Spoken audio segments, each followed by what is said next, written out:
My name is Sarah. I am 35 years old.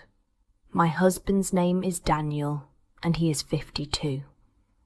We have been married for 16 years. We have 2 daughters. Our first is 14, and our second is only 2.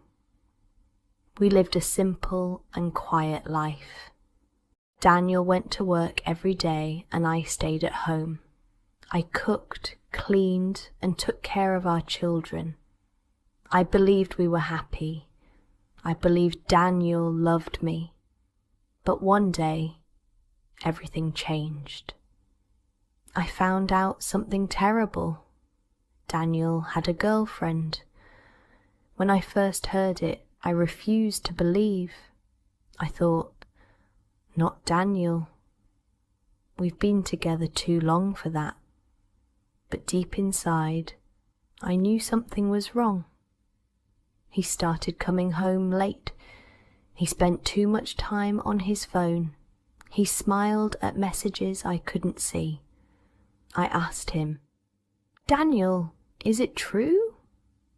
Do you have a girlfriend?" His eyes turned cold. His voice was sharp. "You're imagining things," he said angrily. But his anger told me the truth. One night, when he was sleeping, I picked up his phone. My hands were shaking. I was scared, but I needed to know. Suddenly, he woke up. "Why are you checking my phone?" he shouted. "You have no right!" I froze. My heart pounded. Later, I looked at his phone bill. I saw a number he called every day. I dialed it. A woman answered. Her voice was calm and cold. "Yes, I know Daniel," she said. "Yes, I'm his girlfriend." My throat closed. I could barely breathe. She told me she was my age, also married, with a daughter. She even laughed and said, "It's not my problem if my husband finds out." I hung up the call, shaking. Then I faced Daniel again. "I know the truth," I whispered, but he only grew angrier. "I'll end it when I want. You can't tell me what to do." Tears filled my eyes. I remembered our early years, our wedding, when he promised to love me forever. I remembered the day our first daughter was born, and how gently he smiled at her tiny face. But that man was gone. The one standing before me now was cold and cruel. It wasn't even the first time. After our first daughter was born, he had cheated once before. I forgave him then. I thought it would never happen again. But it did. I stayed home with no job.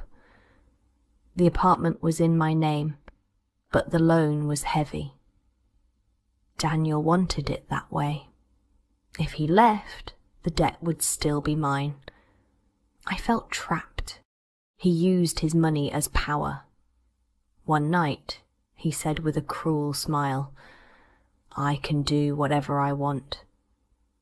Even have another girlfriend." The pain in my chest was unbearable. Our eldest daughter noticed too. One day she stood up to him. "Dad, please stop." "This is wrong," Daniel shouted at her, using harsh words no father should say. She ran to her room crying. He was not only breaking me, he was breaking our children. Soon he stopped coming home at night. "I'm working late," he said. But I knew he wasn't. I sat alone in the dark, listening to the ticking clock, waiting for the sound of his car. But the night passed empty. In the morning he returned angry. "Stop asking questions!" he yelled. "I'm tired of this." One day he said he wanted to go on a trip. "Can we go together?" I asked softly. No, I want to go alone, he replied coldly. Then I noticed our money was disappearing. I checked our bank account. He was spending on restaurants, gifts, hotels. Not for us, but for her. Bills piled up. I worried about food. I worried about everything. He didn't care.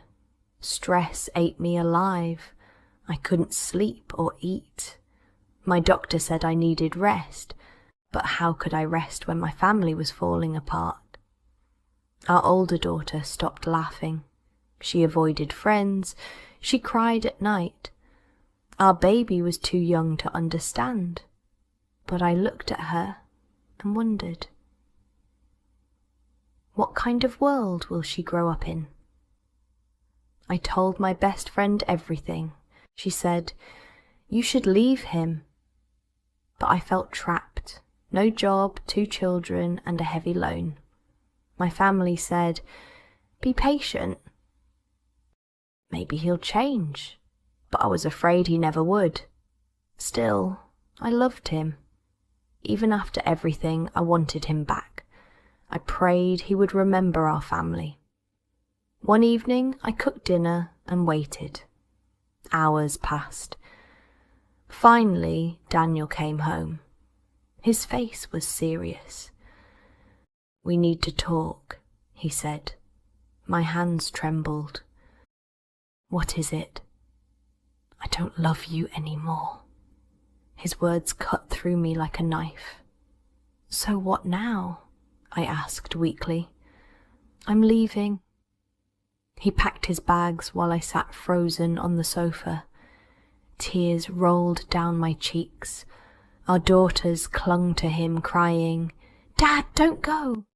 He hugged them, kissed their foreheads, and said softly, I'm sorry. Then he left. The door closed. His car drove away. Silence filled the house. I cried until I couldn't cry anymore. In the morning, his side of the bed was empty. I smiled for my children, but inside I was broken. Sometimes I wanted to call him, but I stopped myself. I knew where he was. One afternoon, I walked past a cafe. Through the window, I saw him with her. She was beautiful. He looked happy, happier than he had been in years with me. My knees went weak. I turned away and walked home, tears blurring my eyes. At home, I locked the door and cried until no tears were left. He was gone, truly gone.